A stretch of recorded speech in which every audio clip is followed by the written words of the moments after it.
Hello everyone, it's me Sahal Dodia here going to teach you today how to introduce yourself in English. Guys, हम कभी भी जब भी किसी interview के लिए जाते हैं तो इंटरव्यू में सबसे पहले ये क्वेश्चन होता है कि tell me something about yourself और इंट्रोड्यूस योर सेल्फ। तो ये जो क्वेश्चन जब हमारे कानों से टकराता है तो उस टाइम पे हम सोचने बैठ जाते हैं, हमें हमारे बारे में सब कुछ पता होता है, फिर भी we are stuck because of English की वजह से हम वहाँ पे फंस जाते हैं और हम कुछ ना कुछ सेंटेंसेस बना देते हैं। तो आज के इस वीडियो में मैं कोशिश करने जा रहा हूँ कि मैं आपको बिल्कुल जितने भी सेंटेंसेस हैं जिससे आप अपना अच्छे से अच्छा इंटरव्यू दे सकते हैं वो मैं आज आपको सिखाऊंगा। बस आप सबसे यही रिक्वेस्ट है कि अगर आपने अभी तक इस चैनल को सब्सक्राइब नहीं किया है तो चैनल सब्सक्राइब कर लीजिए। मैं ऐसे बहुत अच्छी अच्छी वीडियोस यहाँ पे लेके आता रहूँगा और इससे पहले भी मेरे बहुत सारे ग्रामर के वीडियोस अपलोडेड हैं, वो भी आप देख सकते हैं।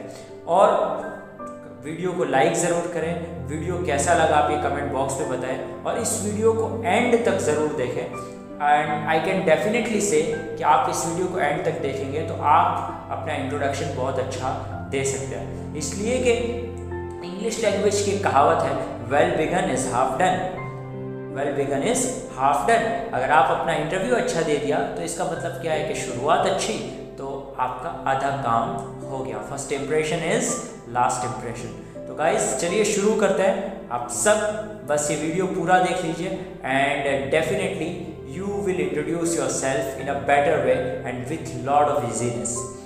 तो सबसे पहले शुरू करते हैं। तो सबसे पहले आपका जो इंटरव्यूअर है आपको जो भी पूछने वाला है आप उसको ग्रीट करेंगे।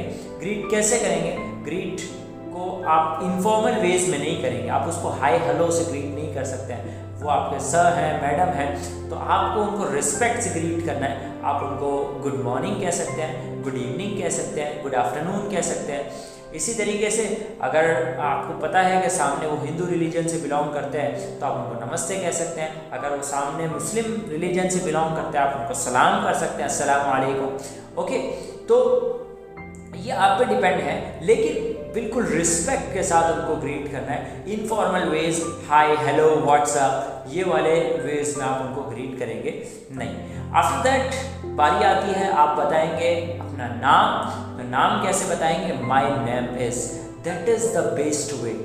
अच्छे से अच्छा तरीका जो है नाम बताने का वो है माय नेम इज। सेकंड दूसरा तरीका है आप बता सकते हैं I am. My name is Sahal Dodiya, my name is Sahal Dodia, my name is Hassan, my name is Rizwan, I am Om Prajapati। तो इस वे में आप अपना नाम बता सकते हैं। अगर लेकिन एक बात समझ लीजिए कि अगर आपने अपनी फाइल उनके सामने प्रेजेंट की है, उनके पास आपका बायोडेटा है और वो उन्होंने देख के कहा कि okay sir tell me something about yourself, उन्होंने ऐसा पूछा okay sir tell me something about yourself, तो देन उनको आपका नाम तो पता ही है।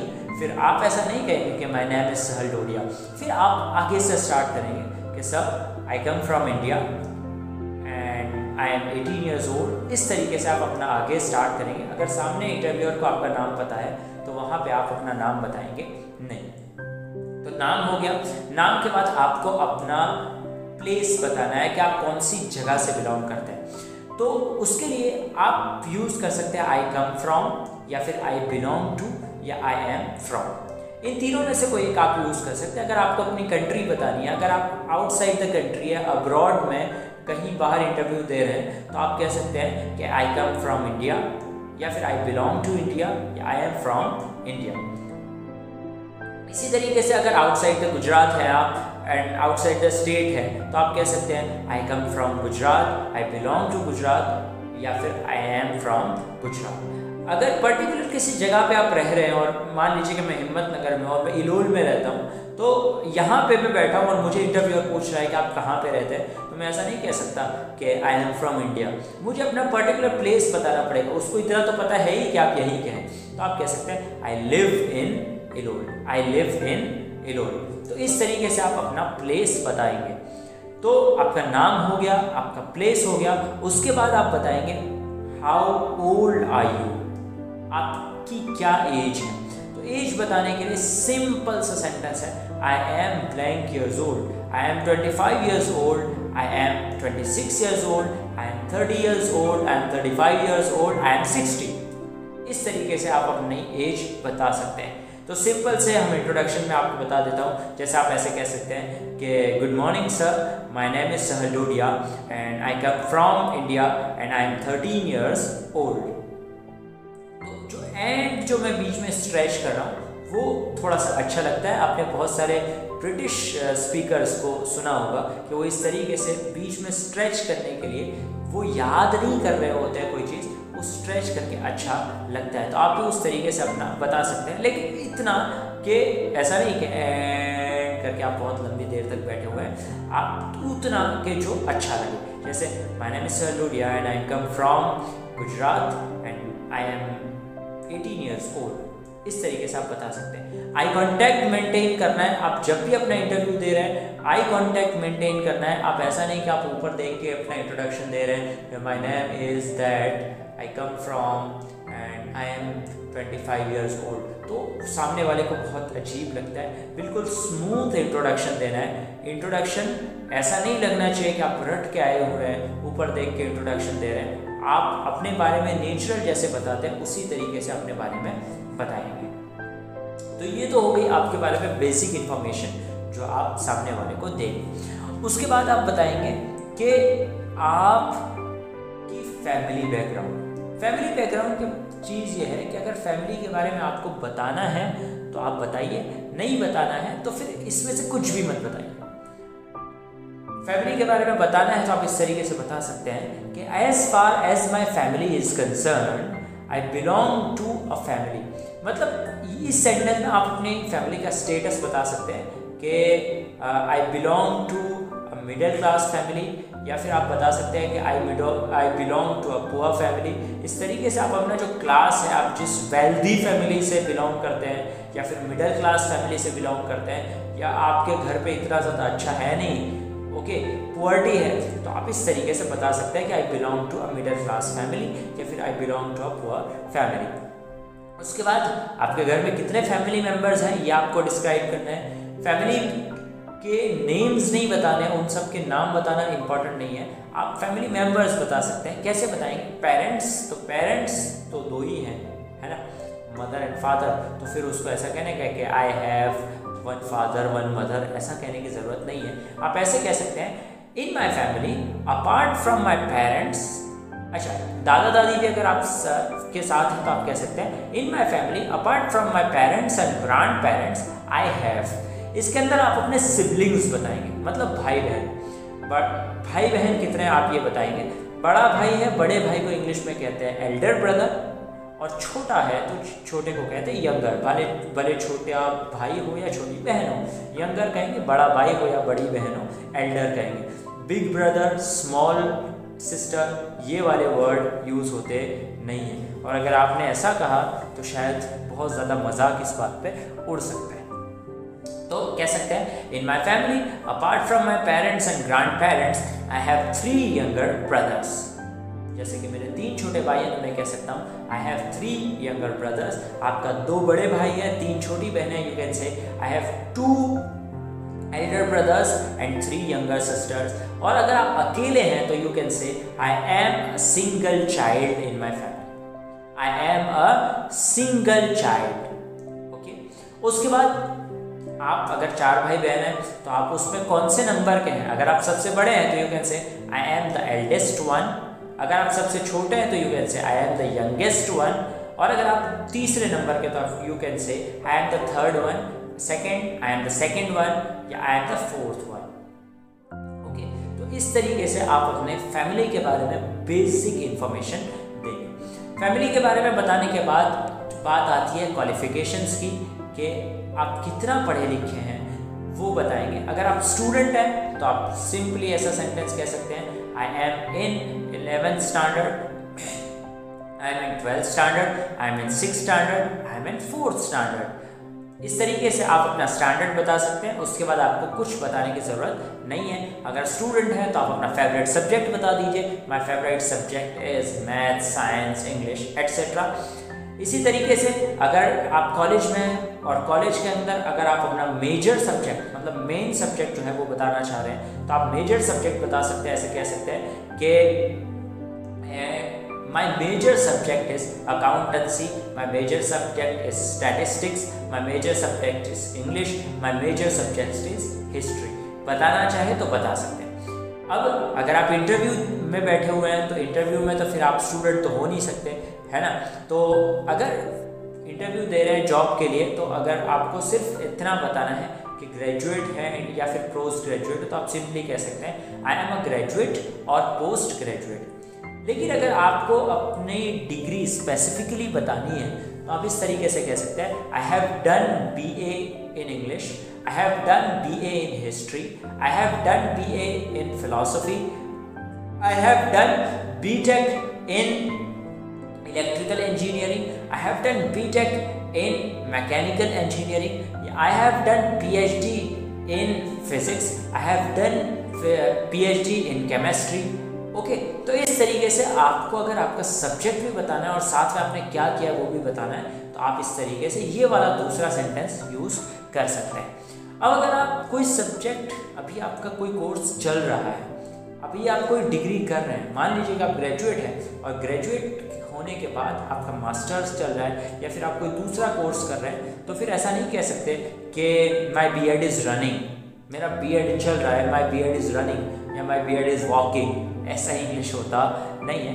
उसके लिए बहुत अच्छा सेंटेंस है I am pursuing, I am pursuing, I am pursuing BEd, I am pursuing masters, I am pursuing MA, I am pursuing MTech। इस तरीके से आपका कोई कोर्स चल रहा है तो आप आई एम परस्यूइंग से उसको डिस्क्राइब कर सकते हैं। अगर आप कॉलेज के किसी सेकेंड ईयर में है, फर्स्ट ईयर में है, थर्ड ईयर में है तो आप कह सकते हैं I am in BA second year, I am in BSc third year, I am in MBBS fourth year. इस तरीके से आप अगर किसी ईयर को भी डिस्क्राइब करना चाहें तो इस तरीके से कर सकते हैं।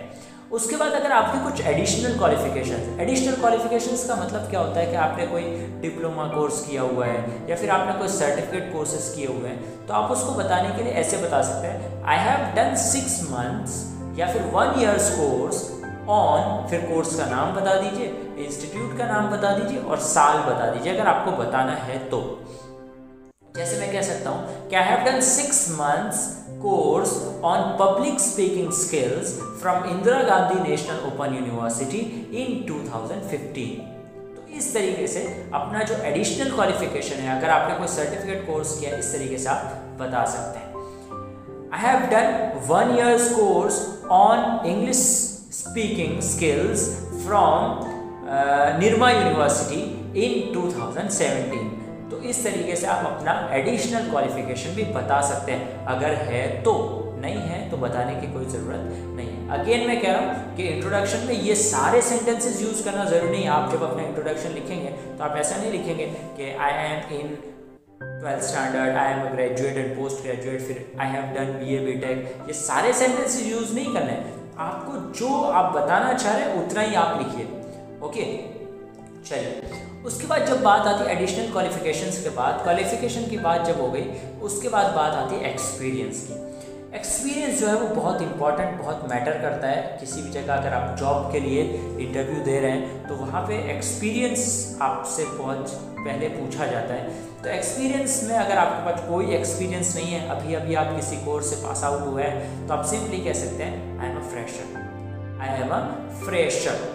उसके लिए यूज़ होता है आई हैव नो एक्सपीरियंस, ऐसा कुछ यूज़ नहीं करेंगे, आप कह सकते हैं आई एम अ फ्रेशर। अगर आपके पास एक्सपीरियंस है, फिर आप डिस्क्राइब करना चाहते हैं कि मेरे पास पढ़ाने का 2 साल, मान लीजिए कि मुझे इंग्लिश सिखाने का 2 साल का एक्सपीरियंस है, इतना ही कहना है तो मैं कह दूंगा आई have 2 years experience in teaching English, I have 2 years experience in teaching mathematics, I have 2 years experience in accountancy, I have 2 years experience in teaching statistics।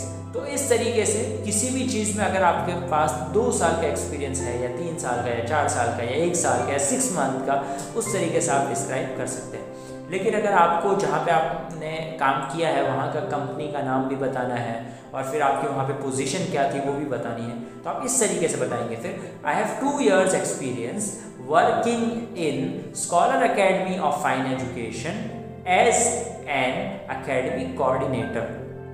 Company का नाम बताएंगे और वहाँ पे आपकी पोजीशन क्या थी। मान लीजिए कि scholar academy of fine education में मेरी पोजीशन थी एकेडमिक कोऑर्डिनेटर, तो मैं ऐसे बता सकता हूँ कि I have 2 years experience working in scholar academy of fine education as an academic coordinator. तो बात हो गई, हमने name, place, age, family, qualification, additional qualification, experience, ये सारी चीज़ें बता दी। अब उसके बाद लास्ट में जो बात आती है वो होती है हॉबीज़ के बारे में बताने की। आपको क्या पसंद है, ओके, या आपकी क्या अच्छी आदतें हैं। अगर एक आदत है तो आप कह सकते हैं माई हॉबी इज़, अगर कुछ ज़्यादा है माई हॉबीज़ आर, और अगर ये दोनों में सेंटेंस में तो कोई आपको यूज़ नहीं करना है तो आप सिंपली यूज़ कर सकते हैं आई लव, मुझे ये चीज़ बहुत ज़्यादा पसंद है। हॉबीज़ क्या क्या हो सकती हैं, देखिए मैंने नीचे डिस्क्राइब किया है, reading books and newspapers, books या न्यूज़पेपर्स या मैगज़ीन पढ़ना किसी की हॉबी हो सकती है। प्लेइंग कंप्यूटर गेम्स या प्लेइंग बैडमिंटन या टेनिस, ये भी हॉबी हो सकती है। सर्फिंग द इंटरनेट, पूरे दिन इंटरनेट पे सर्च करते रहना, ये देखा वो देखा, ये सब सर्चिंग करते रहना और सर्फ करते रहना, उसको कहा जाता है इंग्लिश में सर्फिंग द इंटरनेट। थोड़ी देर में फेसबुक पे आ गए, थोड़ी देर में इंस्टाग्राम पे आ गए, थोड़ी देर में गूगल पे चले गए और कुछ देख लिया, ठीक है, तो that is called surfing the internet. फिर इसी तरीके से हॉबी हो सकती है कलेक्टिंग स्टैम्प्स और कॉइन्स, पुराने चीज़ें जमा करना, कुछ पुराने कॉइन्स जमा किए, ये सब ये कुछ लोगों की हॉबी होती है, उनको पुरानी चीज़ें बहुत जमा करना पसंद होता है, तो ये भी हॉबी हो सकती है। लिसनिंग टू म्यूज़िक, म्यूज़िक सुनना पसंद हो सकता है। चैटिंग विद बेस्ट फ्रेंड्स, तो आप सेंटेंस कैसे बनाएंगे, I love chatting with friends, I love go shopping, I love reading books and newspapers, I love surfing the internet, इस तरीके से बना सकते हैं। My hobby is surfing the internet, my hobby is listening to music. अगर आपकी 2-4 है hobbies हैं, आप कह सकते हैं my hobbies are surfing the internet and collecting stamps and coins. अगर आपकी कोई अनोखी हॉबी है और अगर आपको उसका इंग्लिश नहीं आता है, आप कमेंट बॉक्स में लिख दीजिए, मैं ज़रूर से उसका इंग्लिश आपको वहाँ पे रिप्लाई करूँगा। ओके, तो ये लास्ट में हम जो बताते हैं वो होता है हॉबीज़। तो बस इंटरव्यू में हमें इतना ही बताना है और ज़्यादा कुछ बताने की ज़रूरत नहीं है। और अगर आपको लगता है कि अभी ये हमें बताना है तो, और अगर आपको उसका इंग्लिश बनाना नहीं आता है, आप ज़रूर से कमेंट बॉक्स में लिख दीजिए, मैं वहाँ पे उसका आंसर आपको ज़रूर दूँगा। इतना सारा सब कुछ बताने के बाद अब आपको अगर अपना इंटरव्यू कंक्लूड करना है तो you will say simply that's all about me sir, thank you. या मैडम है तो that's all about me madam, thank you. आपको उनका आभार भी व्यक्त करना है कि थैंक यू, मुझे बोलने आपने दिया इतनी देर, तो आप उनको थैंक यू कहेंगे। तो ये था हमारा सिंपल फॉर्मेट, जो मैं आपको एक फॉर्मेट में आपको समझाने की कोशिश कर रहा था इंटरव्यू के बारे में। अब आप सब लोग यहाँ तक आए हैं, इतना सारा देखा है, तो आप अगर आप अपनी स्किल्स को डेवलप करना चाहते हैं तो आप एक काम कीजिए, आप कमेंट बॉक्स में अपना पूरा इंटरव्यू कैसे, अपना पूरा इंट्रोडक्शन लिख दीजिए। इसी तरीके से आप अपना एक वीडियो बनाइए और वो वीडियो अगर आपके पास मेरा नंबर है तो मुझे शेयर कर सकते हैं, और अगर नंबर नहीं है तो इंस्टाग्राम पे सहल डोडिया 9598 पे मुझे पर्सनली अपना वीडियो सेंड कर सकते हैं, जिसके अंदर कोई अगर मिस्टेक हो रही है तो मैं आपको वहाँ पे बताऊँगा। और फिर आप इंटरव्यू देना सीख गए, अपना इंट्रोडक्शन देना सीख गए, तो बहुत अच्छी चीज़ है। फिर आगे